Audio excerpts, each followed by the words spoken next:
এই দেখো, এটা কি বলো তো, এটা হচ্ছে গুজি গেঁড়ি, অনেকেই এটাকে গুগলি বলে থাকে আর আমরা বলি গুজি গেঁড়ি।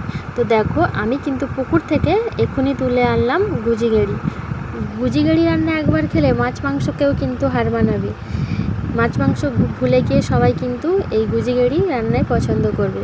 তো চলো দেখে নেওয়া যাক আমি কিভাবে রান্না করি। দেখো, গুজি গেঁড়িগুলো আমি ছাড়িয়ে নিয়েছি। তারপরে দেখো, আমি ঢাকায় সুন্দর করে পুকুর থেকে ধুয়ে এনেছি। আর এই চাকতিগুলো ছাড়াতে হবে, হাতে ছাড়াতে একটু কষ্ট হয়, যার জন্য কিন্তু আমি কড়াইতে দিয়ে দিয়েছি।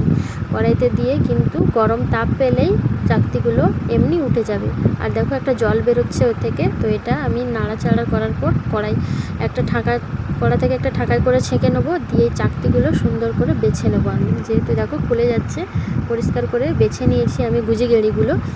দেখো কতটা পরিষ্কার। আর দেখো, কড়াইতে নেড়েছিলাম, যার জন্য একটু লাল লাল ভাব চলে এসছে। তারপর দেখো, আমি একটা ছোট্ট কড়াইতে করে অল্প পরিমাণে তেল দিয়ে দিয়েছি। তো এই তেলেই কিন্তু আমি আলু ভেজে নেব, কারণ গুজি গেঁড়ির সঙ্গে একটু আলু দিলে ভালো হয়। যারা আলু খাও না, আলু নাও দিতে পারো, আর আলু দিলেও ভালো। বয়স্কদের জন্য তো খুবই এই রান্নাটা ভালো, বাচ্চারা খেলেও তো আরও ভালো। তো দেখো, আমি হলুদ গুঁড়ি এবং নুন দিয়ে আলুটা লাল লাল করে একটু ভেজে নেব। তো এটা আলুটা অল্প ভাজা হয়ে গেলে, বেশি ভাজবো না, তার মধ্যে কিন্তু আমি যে গুজি গেঁড়িগুলো আমি বেছে রেখেছি না, ওইগুলো কিন্তু আমি আলুর মধ্যে দিয়ে আরেকটু ভেজে নেব।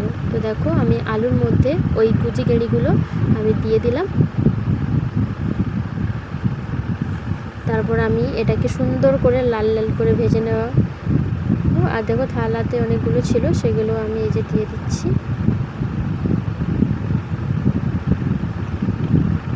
এই দেখো, তেলের মধ্যে নাড়লে গুজি গেঁড়ি একটু আষ্টে গন্ধ থাকে, সেটা কিন্তু কেটে যায়, যার জন্য একটু তেলে নাড়াচাড়া করে নিলে ভালো হয়।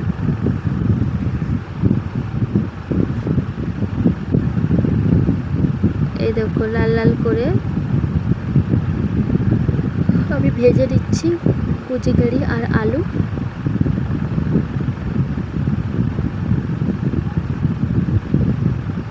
তোমরা এখনও পর্যন্ত যারা যারা এই রেসিপিটা ঘরে ট্রাই করোনি, অবশ্যই কিন্তু ট্রাই করবে। খেতেও যতটা সুন্দর এবং হচ্ছে বাচ্চাদের পক্ষে খুবই খুবই স্বাস্থ্যকর এটা।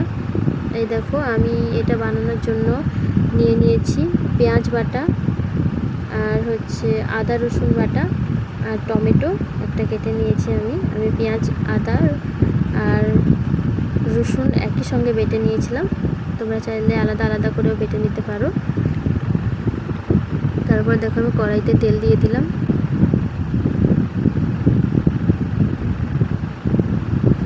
কড়াইতে তেল গরম হয়ে যাওয়ার পর আমি দেখো কী কী মশলা নিয়েছি আমি দেখালাম। নুন, হলুদ, লঙ্কার গুঁড়ো। তেল গরম হয়ে গেছে, আমি দুটো এলাচ আর লবঙ্গ একটু থেতো করে আমি দিয়ে দিলাম তেলের মধ্যে। এই দেখো, ভাজা ভাজা হয়ে গেছে। তারপর আমি এই যে পেঁয়াজ, আদা রসুন বেটে রেখেছিলাম, তো ওইটা আমি তেলের মধ্যে দিয়ে দিয়েছি, ভালো করে ভেজে নেব। আদা রসুনের একটা গন্ধ থাকে না, ওইটা ভালো করে তেলে না ভাজলে ভালো লাগে না। তো ভালো করে আমি পেঁয়াজ, আদা রসুনটা ভালো করে তেলে মেরে নেব।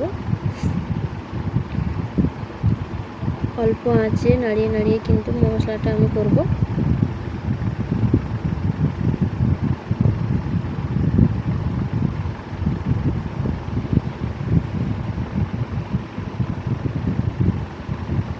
আঁচটা আমি কমিয়ে দিয়েছিলাম। তারপরে এই দেখো, আমি টমেটো একটা কেটে রেখেছিলাম, বড় সাইজের একটা টমেটো, যাতে গ্রেভিটা হয়। আর এই দেখো, আমি হচ্ছে সুন্দর করে মশলাটা ভেজে নিচ্ছি। উনুনে হোক কিংবা গ্যাসে, যেখানেই রান্না করো না কেন, মশলা কষানোর সময় কিন্তু অল্প আঁচে করলে মশলাটা খুব ভালোভাবে পাকানো হয় এবং তরকারির স্বাদও খুব সুন্দর হয়। মশলা যদি লেগে যায় তাহলে কিন্তু তরকারিটা ততটা ভালো হবে না। তার জন্য মশলা কষানোর সময় খুবই অল্প আঁচে মশলা পাকালে খুব সুন্দরভাবে মশলাটা পাকানো হয়। এই দেখো, মশলাটা আমার ভাজা ভাজা হয়ে এসছে। আমি এটার উপর দিয়ে দিলাম হলুদ গুঁড়ো, দিয়ে প্রথমে দিয়েছি লঙ্কার গুঁড়ো, তোমরা চাইলে প্রথমে হলুদ গুঁড়ো দিতে পারো। লঙ্কার গুঁড়ো দিয়ে দিলাম, তারপর দিলাম হলুদ গুঁড়ো 2 চামচ করে আমি দিয়েছি, লঙ্কার গুঁড়ি 2 চামচ আর হলুদ গুঁড়ি 2 চামচ। তারপর দেখো ভালো করে নাড়িয়ে চাড়িয়ে মিশিয়ে নিচ্ছি। তেলের ওপর হলুদের গুঁড়ো এবং লঙ্কার গুঁড়ো দিলে কিন্তু খুবই ভালো। তারপর দেখো আমি একটু অল্প পরিমাণে জল দিয়ে দিলাম, জল দিয়ে ভালো করে যে মিশিয়ে নিয়ে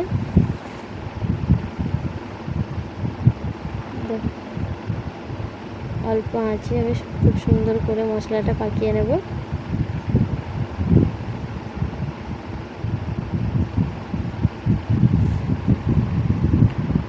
তারপর দেখো আমি কিন্তু মশলার মধ্যে নুন দিয়ে দিলাম, তোমরা চাইলে পরেও দিতে পারো, শেষের দিকে দিলেও হবে। আর মশলার সঙ্গে দিলে না মশলাটা পাকানো খুব ভালো হয়, এই জন্য আমি কিন্তু মশলাটাই আমি দিয়ে দিলাম। নুন 2 চামচ নুন দিয়ে দিলাম।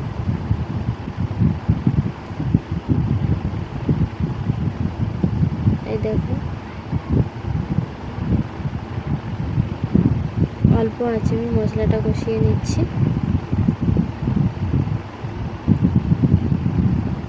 এই দেখো আমার মশলা কষানো হয়ে গেছে, এই দেখো সাইড দিয়ে তেল ছেড়ে দিয়েছে এবং দেখো মশলার কালারটাও অন্যরকম হয়ে গেছে।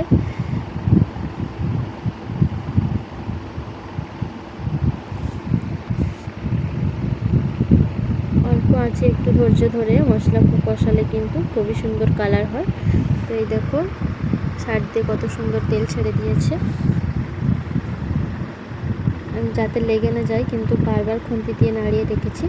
তারপরে এই দেখো ভেজে রাখা আলু আর কুচি গেঁড়ি আমি দিয়ে মশলার উপর দিয়ে দিলাম।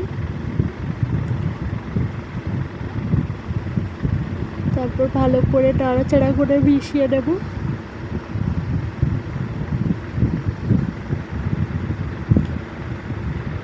যে কোনো সবজি হোক,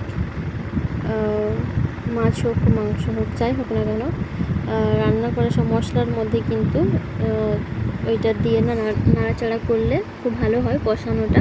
তো আমি এই জন্য মশলার মধ্যে গুজি গেঁড়ি আর আলু দিয়ে কিন্তু আরেকটু ভালো করে কষিয়ে নিচ্ছি।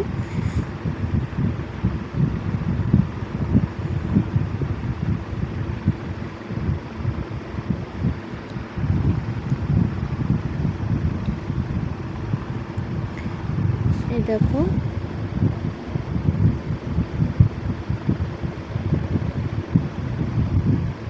সুন্দরভাবে দেখো নিচের কোনো জল ভাব নেই, খুব সুন্দরভাবে কষানো হয়ে গেছে। দিয়ে এবার আমি পরিমাণ মতো জল দিয়ে দিলাম। জল দেওয়ার পর কিন্তু এটা আমি অল্প আঁচে ফুটিয়ে নেব। গ্যাসের এটা ফ্লেমটা বেশি জোরে রাখলে তরকারির রঙটা কেটে যায়, এই জন্য একটু অল্প আঁচেই আমি বানালাম। তো এই দেখো আমার গুজি গেঁড়ি রান্না রেডি। অল্প আছে, এই দেখো কত সুন্দরভাবে সেদ্ধ হয়ে গেছে। তারপরে দেখো গরম ভাতের সঙ্গে আমি পরিবেশন করে দিলাম। বাড়িতে যেহেতু কলমি শাকের ভাজা হয়েছিল, কলমি শাকের ভাজার সঙ্গে গুজি গেঁড়ির তরকারি।